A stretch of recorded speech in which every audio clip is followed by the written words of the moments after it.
What up, Screen Fiends? I'm GB, and you're tuned in to Screen Headz TV, where we like to discuss all the wonderful things appearing on your movie and your TV screens. In this episode, I want to have a quick discussion. I'll be as quick as I can. A little speculation about Thor Ragnarok. The trailer just dropped yesterday.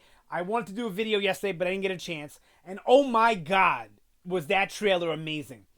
It did everything that a trailer is supposed to do. They call it a teaser trailer, but it was a trailer. It was 2 minutes. Come on. It's all I need to see. I'm not watching any more Thor Ragnarok footage or trailers. This was all I needed. It told me the plot. I know that Thor is somehow banished from Asgard. Why and how is he banished? I don't need to know that right now. All I need to know is he's banished and he's on a gladiator planet fighting the friggin' Hulk. That's all I need to know, and that's what they told me. They gave me a sense of the action, so I knew it was going to be action-packed. We all know it's going to be action-packed, but they gave us a good amount of snippets of action, which is what you need. They told us the aesthetic. It's going to be more Guardians of the Galaxy, out there and colorful and you know, sci-fi and spacey, and that's fine by me. But they're letting you know ahead of time, so you know what you're getting into.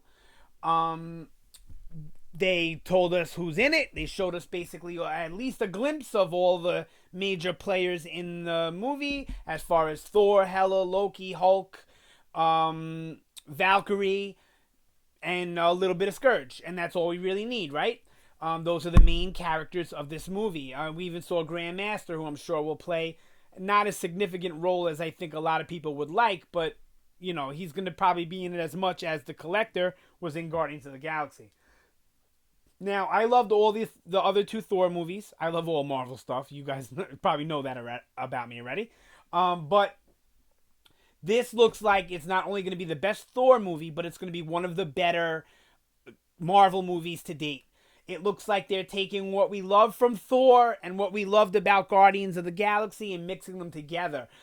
Dark World, I guess, tried to do this a little bit, but unsuccessfully because they had too much Earth.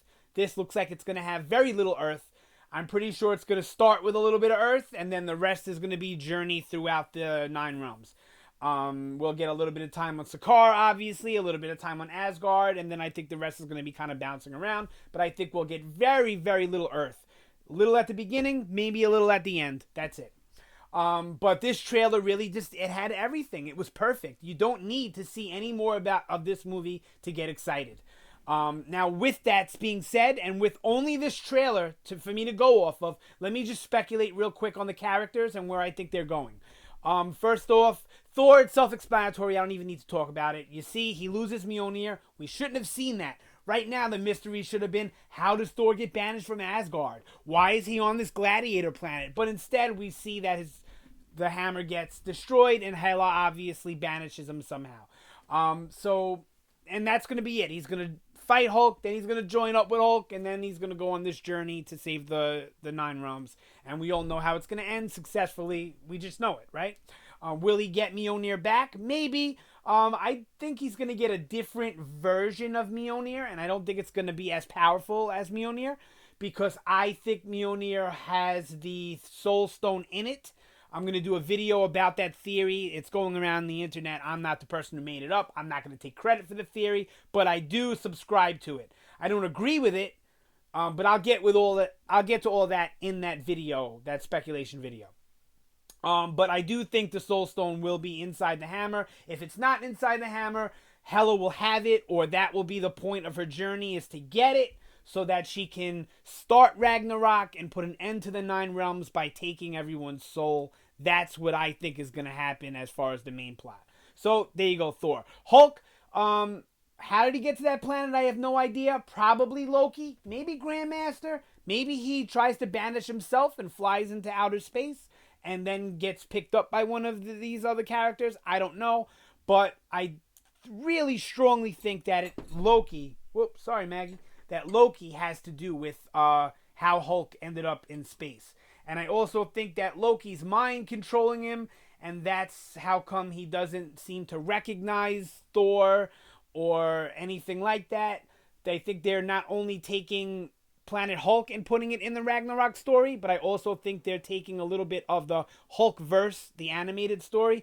This may have happened in the comics too, I don't quite recall, of Loki basically mind controlling Hulk to fight Thor. I think that's going to be a main part of why Thor and Hulk are fighting each other. So that's where I think Loki's story is really going to go too, as far as Hulk, right? So and I think we're going to start to see with Hulk. I'm sorry, I jumped around a little. I'm still on Hulk. We're going to start to see with Hulk, like we saw in the comics, the merging of Banner and Hulk, to where Hulk will be more of a thinker and less of a rage monster. And he'll be able to communicate better and so on and so forth. This is the perfect opportunity. That's the perfect storyline for the next solo Hulk movie, going up against the leader. I would love for them to do it. Maybe if you're watching this, which I doubt, I don't get many views, but if you're watching this, do a Hulk, try and get Universal to work out a deal, another Hulk solo movie with Ruffalo, going against the leader, where Hulk's inner conflict is not trying to become the Hulk, it's having to deal with the minds, the two minds merging. So Banner acting like Hulk sometimes, and Hulk acting like Banner, and all jumbled and mishmashed, to where at the end, he merges them all together and becomes this force. Maybe they're going to do that in Ragnarok. I don't know. But I think it's a good opportunity for a solo Hulk movie. That's off topic. Sorry. So that's where I see Hulk going, them two merging, and you'll start to see Hulk being more of a thinker in this movie. Loki, like I said, he's going to be mind controlling Hulk, I think, for the beginning part of the movie.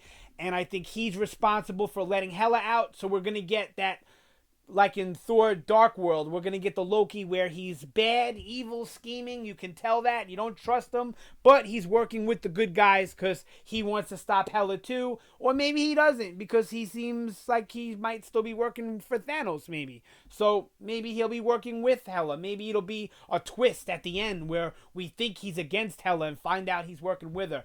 I have high hopes for Loki. Always do. Tom Hiddleston is amazing. Everyone is in these movies, but Tom Hiddleston is really good as Loki. Hela is definitely Mistress Death. I'm saying it now. You can call me an asshole if I'm wrong. If I had money to bet you, I would bet you. Hela and Mistress Death have been merged.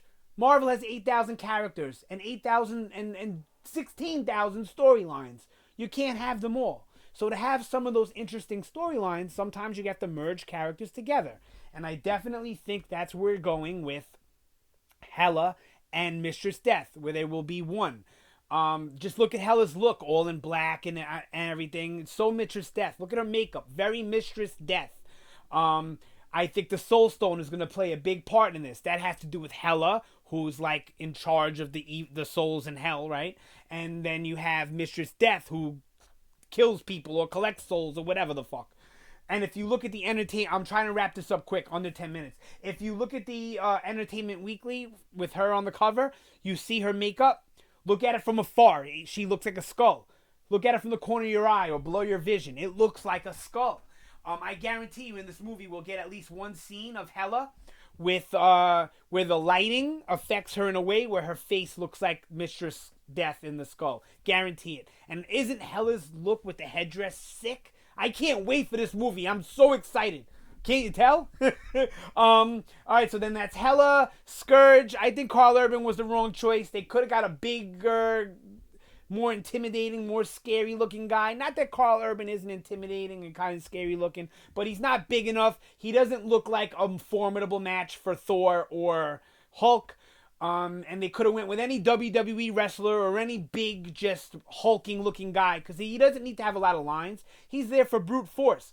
But, you know, it probably won't be a big deal because Marvel usually doesn't do much with their villains, so I doubt it'll really affect the movie that much. I just think they could have went better casting choice for Scourge than Karl Urban. If you really want to use Karl Urban, you could have put him in a different Marvel movie or as a different character, but I feel like he's the wrong choice for the Executioner. Alright, that's it. The video's long enough. Those are my semi-predictions for the movie. I'm so excited. Like I said, it's the only trailer I'm watching. I'll watch it 1,000 more times, and I think I'm going to start doing some Marvel speculation movies because I don't do enough of those. And I really have a lot of ideas for where I think they're going with the franchise. All right, that's it for this video. You like the video, show me some love down below. Don't forget to share and like and subscribe. Help me grow the channel. please become part of the the Screen Fiend fam, and help me grow so that I can do better videos and I can devote more time to it, and I can really get the quality better for you guys so we can build something together and get our own community going. All right, that's it. You guys have a great day. I hope you enjoyed the video. Thank you so much for watching. That's it for this one. You guys have a great day, and I will see you next time. Man, I gotta work on those endings.